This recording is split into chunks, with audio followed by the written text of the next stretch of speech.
Do you have any idea what this means for your contract? That was the first thing my manager's manager said when I walked into the small meeting room on level 4. She did not invite me to sit. She did not offer water. She simply slid a single sheet of paper across the table and waited. I picked it up. My eyes moved down the page slowly and then stopped. 1 star. Recommended for immediate termination. Signed, Priya Sandhu. I read it twice. Then a third time. Not because I did not understand the words, but because I needed my brain to catch up with what my stomach already knew. This is my evaluation? I asked. Carol Maitland folded her hands. Priya submitted it yesterday. I have no authority to override a formal assessment without documented grounds. She paused. I would suggest you take the afternoon. I set the paper down very carefully, the way you set something down when you are afraid of what your hands might do if they are not occupied. Outside the glass wall, the Wellington office hummed along like nothing had happened. People typed. Someone laughed near the kitchen. The harbor glinted through the window in that way it does on a cold, clear Tuesday. I will be in touch, I said. And I walked out. My name is Zoe Harrington. I was 29 years old, a client success specialist at Caldwell & Fitch, a mid-sized consulting firm with offices in Wellington and Auckland. I had been there for 3 years. In that time, I had not missed a deadline, had not lost a single client account, and had twice been informally told I was being considered for a senior role. I had a flat in Mount Victoria that cost more than it should. I had a little sister finishing her last year at Victoria University, who I helped with rent when I could. I had a plan. And somewhere in the past year, without me fully noticing, someone had been quietly pulling the threads of that plan apart. I did not go home that afternoon. I drove down to the waterfront and sat on a bench near Queen's Wharf, with my coat pulled tight and the evaluation folded in my jacket pocket. The wind off the harbor was sharp and smelled like salt and rain. I stared at the water and let myself go back through the year, the way you go through a drawer you have been avoiding, looking for something you knew was there all along. It started, I think, in February. Priya had been promoted to regional manager the previous December, and by February she had begun doing something small but consistent. She stopped including me in certain emails. Not obviously, not all at once. Just a CC dropped here, a thread started without me there. Once I noticed, I mentioned it. She smiled and said she was still figuring out the new communication structure. I accepted that. In March, a client I had managed for 2 years, a logistics firm based in Petone, emailed to ask why they had received an update from someone they had never spoken to before. I checked the account. Priya had reassigned it to a new team member without telling me. When I asked her about it, she said the client had requested a fresh point of contact. I emailed the client directly. They said they had requested nothing of the sort. I should have done more then. I did not. In May, I prepared a full proposal for a project restructure that had been flagged as urgent. I worked through the weekend on it. On the Monday morning stand-up, Priya presented the core strategy as something she had developed over the weekend. 3 of my colleagues glanced at me. None of them said anything. I did not say anything either. I just kept my face neutral and wrote the date in the margin of my notebook. By July, something else had shifted. My internal performance scores, which I checked every fortnight because I was the kind of person who liked to know where she stood, had dropped. Not dramatically, but steadily, like a slow leak you do not notice until the tire is flat.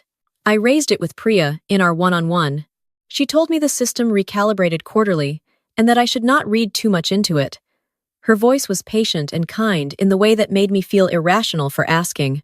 I sat on that bench by the harbor and looked at the date on my phone. It was late August, which meant those scores had started dropping in November, 2 months before Priya even had the authority to touch them. I walked back to my car. I was not crying. I was not angry, not yet. I was just very, very clear. This was not mismanagement. This was architecture. I called my younger sister Bella on the drive back to the office. She answered on the second ring the way she always did. "How bad?" she asked. "Because she knows me." "Bad," I said. "But I think I can fix it. Do you need me to come over tonight?" "Not yet," I told her. "Let me work first." I went back to the office not to confront anyone, not to explain myself, but because I needed to be in front of a screen. I needed to see what was actually there. I stayed until nearly 8. The floor had mostly emptied by 6, which gave me the quiet I needed. I opened the performance dashboard first.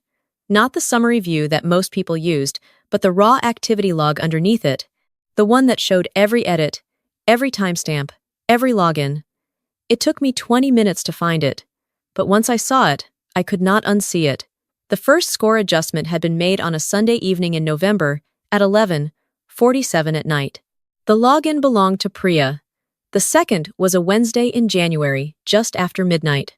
The third, the one that took my client satisfaction rating from green to amber, was a Friday at 2:14 inches the morning. I took screenshots of all of it. I was methodical about it. I included the timestamp bar, the login identifier, and the specific field that had been changed. Then I opened my email archive. There was a thread from April in which Priya had told a key client that I had been difficult to reach and that she was personally stepping in to ensure continuity. I had been reachable. I had 3 emails from that same week, responding to that same client within the hour. I saved those too. In our internal messaging platform, I searched my name. What I found made the back of my neck go cold. Priya had told 2 colleagues in a direct message that I had pushed back on the new client framework and was resistant to the direction she was taking the team. I had never been told there was a new client framework. There had been no meeting, no document, no conversation, just a message describing my resistance to something I had never been shown. I kept going. 40 minutes later, I found a message she had sent to the Auckland team lead in June. It read simply, "Zoe is not developing the way I hoped. I am already looking at alternatives." I sat back in my chair. The office was silent around me. The cleaning crew had come and gone. Through the window, Wellington glittered below, and the cable car light moved slowly up the Kelburn Hill. I thought about the 1-star rating. I thought about what it would mean. Termination meant losing my income and my insurance. It meant telling Bella I could no longer help with her rent. It meant starting over at 29 in a city where everyone in my industry knew everyone else, with a formal termination on my record and a reference from a manager who had spent a year building a case against me. I pressed my palms flat on the desk. I breathed out slowly. "Not me," I said to the empty room. The next morning, I arrived at 7:15.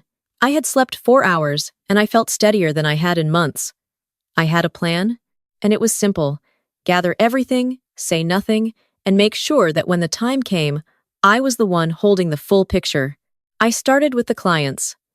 I went through every account I had touched in the past 18 months and pulled every piece of direct feedback. Emails where clients had thanked me by name. Survey responses where my communication had been noted as a highlight. One client, a property management company in Lower Hutt, had sent an unsolicited note to Carol in April saying I was the best point of contact they had worked with at the firm. I had never seen that email forwarded to me. I found it buried in a shared inbox. I built a folder. I labeled it simply with the date and kept it on my personal cloud, not the company server. Then I went to the project files. I opened the version histories on the 4 major deliverables from the past year. On 3 of them, I found my drafts time-stamped days before the versions Priya had presented in meetings. The metadata was clear. My name, my login, my timestamps at 11 p.m. and 6 a.m. and across weekends. One document had been downloaded under her login the morning of a presentation where she had described the strategy as something she had developed with the Auckland team. I added those to the folder. By 9 o'clock, I had a comprehensive record. I had the altered scores with timestamps. I had the emails that were never forwarded to me. I had the internal messages about my supposed resistance to a framework I had never seen. I had the version histories showing my work. I had the client letter that had never been shared with me. At 9:15, a message came through from HR. It said, "Zoe, can we schedule some time this week to discuss your current performance assessment? I have availability Thursday at 2. I replied, "Thursday at 2 works for me." I closed the laptop and sat with my coffee and thought about what I actually wanted. Not what I was supposed to want, not what looked best on paper. What I Zoe Harrington, 29 years old, actually wanted from the next 5 years. At 10:30, my phone rang. A number I did not recognize.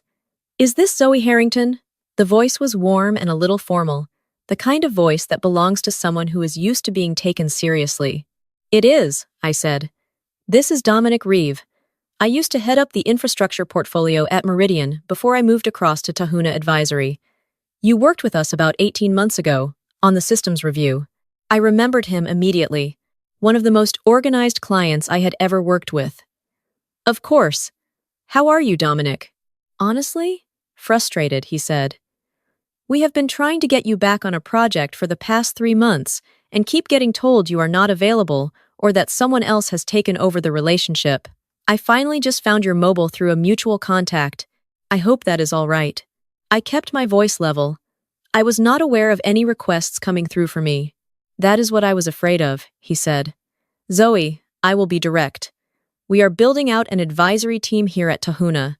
I want someone who actually understands the client side of the work, not just the deliverable. I thought of you first. My heart was doing something complicated, but my voice stayed steady. What does the role look like? He told me. It was more than I was earning. It had a team underneath it. It had genuine autonomy. It was, by every measure, the kind of role I had been trying to prove I was ready for at Caldwell and Fitch. I would need a few days, I said. Of course, Dominic said. But I want you to know this is not a courtesy call. We want you specifically. After we hung up, I sat very still for a moment. Then Priya appeared at the end of the corridor, walking toward the kitchen. She spotted me through the glass and stopped. She knocked lightly and leaned in the doorway. Zoe, I heard you met with Carol yesterday. Her tone was careful, and underneath the care there was something watchful. I did, I said. It is always difficult receiving feedback that does not match our own perception, she said. I want you to know the assessment was done with the team's best interests in mind. I nodded. I did not say anything. In the meantime, she continued, I need the Henderson account report completed before end of day Friday. The full analysis, not just the summary. She smiled briefly. Fresh start. Yes? She left. I looked back at my screen. Fresh start. I opened my laptop and began drafting the Henderson report, not because I was afraid, but because I was not going to give her a single additional thing to point at. I finished it by Thursday morning.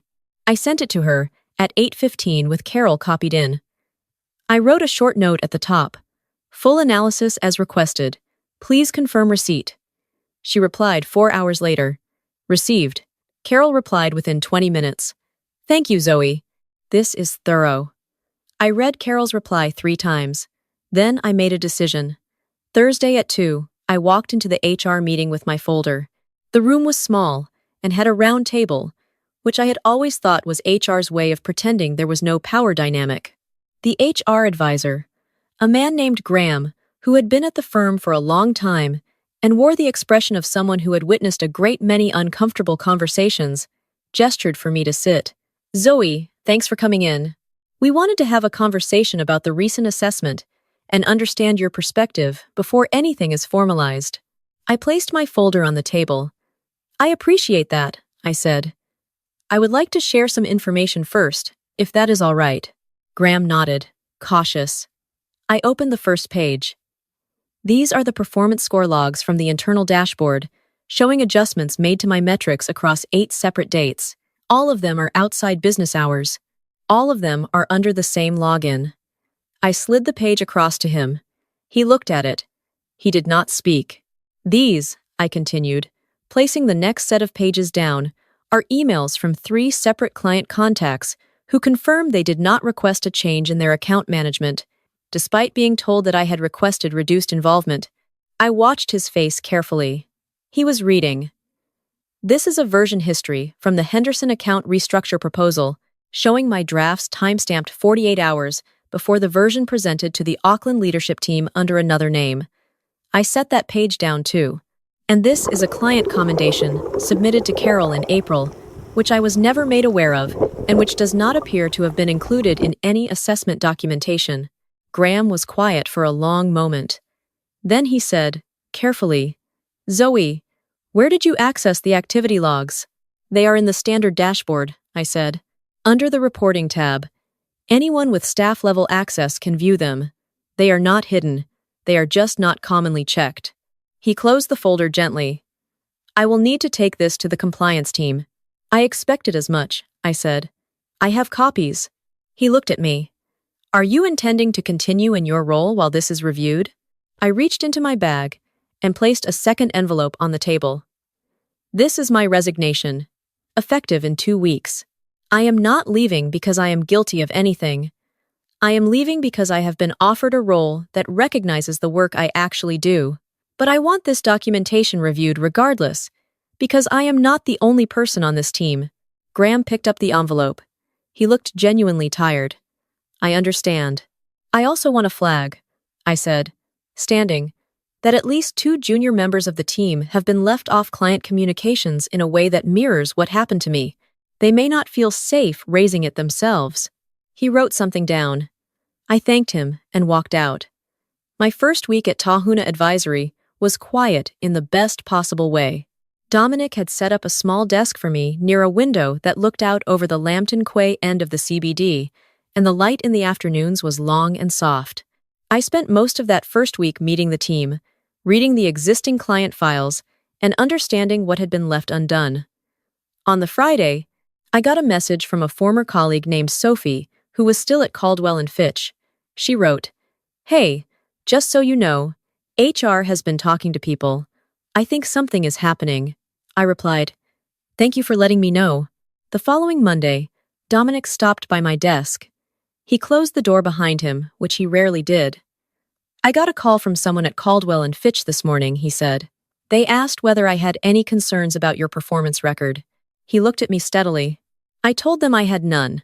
Then they asked whether I was aware of any issues with data in your previous role. He paused. I told them that if there were data issues, I suspected they were not yours. I held his gaze. What did they say to that? They thanked me and ended the call, he said. But Zoe, I want you to know whatever is happening over there, this role is yours. Full stop. Thank you, I said quietly. He nodded and left. That evening, Sophie sent another message. She wrote, They put Priya on leave this afternoon. Pending investigation. I read it twice. I did not feel triumphant. I felt something closer to exhaustion and relief mixed together, the way you feel when a storm you have been watching finally passes. 3 weeks later, I was eating lunch at my desk when a message came through from Graham at Caldwell & Fitch. It was formal and brief.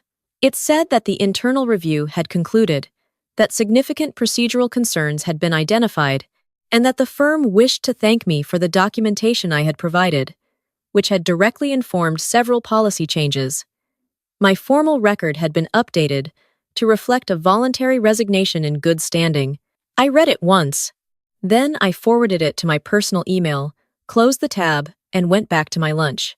The official letter arrived the following week, posted to my flat.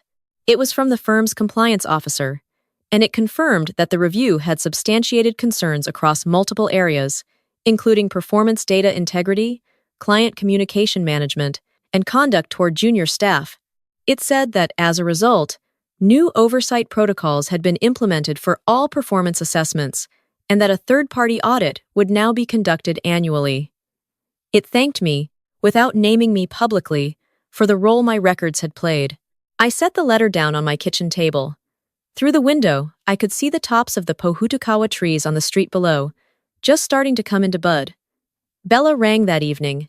She had an exam the next morning and called, as she always did before exams, to talk about anything except the exam. How was the new job? She asked. Good, I said. Really good, actually. You sound different. Different how? She thought about it. Like yourself, she said.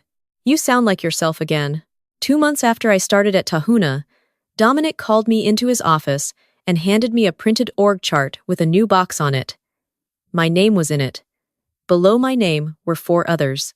You would be leading the client strategy division, he said, building it from the ground up, which means you set the culture and the process. You pick the people. I looked at the chart for a moment. Can I ask why me? You could have brought someone in with more management experience. He leaned back in his chair. Because in the 3 months you have been here, not one of your clients has had to chase you. Not one of your colleagues has been left off a thread that included them.